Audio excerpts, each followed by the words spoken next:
I'll yield. Yeah, and one of the stories that I came across when I was home a couple weeks ago, and this occurred at my neighborhood filling station, where I am pumping gas because I've got to go to a couple events on a Saturday morning.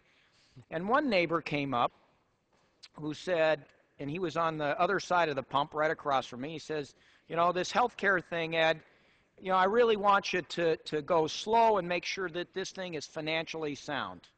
And as he was saying that, the neighbor who was pumping gas at the island just behind me came over and said, Ed, you guys aren't doing enough and you're not going fast enough. And so the two of them, while I'm pumping gas, start having this conversation. It was a great conversation. Both of them have very, very legitimate points.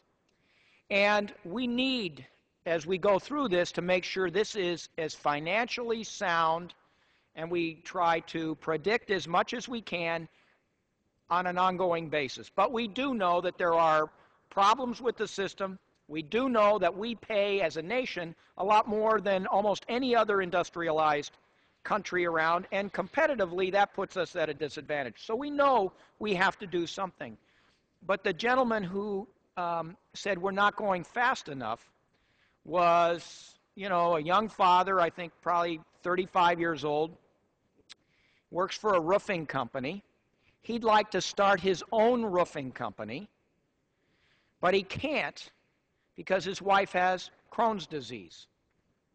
And because she has Crohn's disease, if he were to go out and set off on his own, be a real entrepreneur, really try to make a go of it, which is what we all want to do in this country, and it's the opportunity that this country provides so many people, but he can't because of his wife's medical condition and the probability he won't be able to get anything to cover her if he sets out on his own.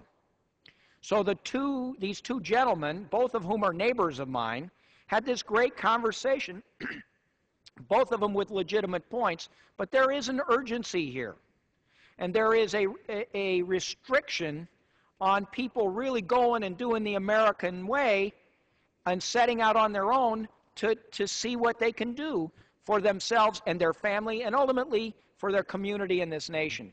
So I clearly had an event or a conversation where the system today prevents entrepreneurship of young men and women who really want to, you know, try some new opportunities for themselves and their families. So with that, I yield back to my friend.